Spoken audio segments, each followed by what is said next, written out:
ariko ubu ngubu tumeze neza nta kibazo, twabonye amatungo, tubona ibigega, tubona amazu, mbese ubu tumeze neza nta kibazo.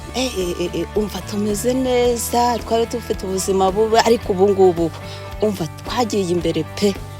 Ubu turi gukaraba tugaca, twabonye amazi, turyama heza, twabonye amatungo, ubu turi kubona agafumbire, tugahinga ibigori, akagori kakazamuka, tukabona icyo kurya. Rero tutaraza gutuzwa ahangaha, twari dutuye ahantu mu manegeka hashobora gushyira ubuzima bwacu mu kaga. Bamwe bafite amazu yashaje, amwe ya kera, babona nayo ashobora kugwira abantu, akaba yashyira ubuzima bwabo mu kaga.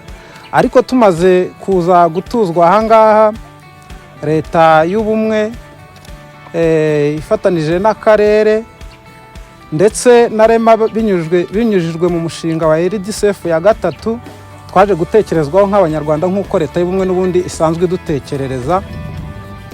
Ibyo tubikesha intore zirusha intambwe, ariwe Perezida Kagame Paul. Uyu muhanda mumanutsemo mubona wari umuhanda ntamenya ukuntu nabivuga, uteye ubwoba. Imvura yaragwaga nke cyane, habaga icyondo mu buryo bukomeye cyane, ku buryo yaba imodoka, yaba amagare, yaba moto, ikinyabiziga cyose ndetse n'umuntu kuhanyura byabaga bigoranye cyane.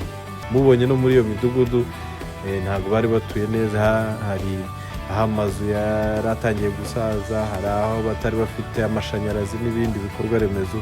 Ubu ngubu byose bakaba bifite, kandi bashobora no gukora ibindi bikorwa. Niba ufite amashanyarazi, hari n'ubundi buryo, haba bashaka gutangira ka bizinesi gato nko kogosha n'ibindi byose, bibazamura mu bukungu.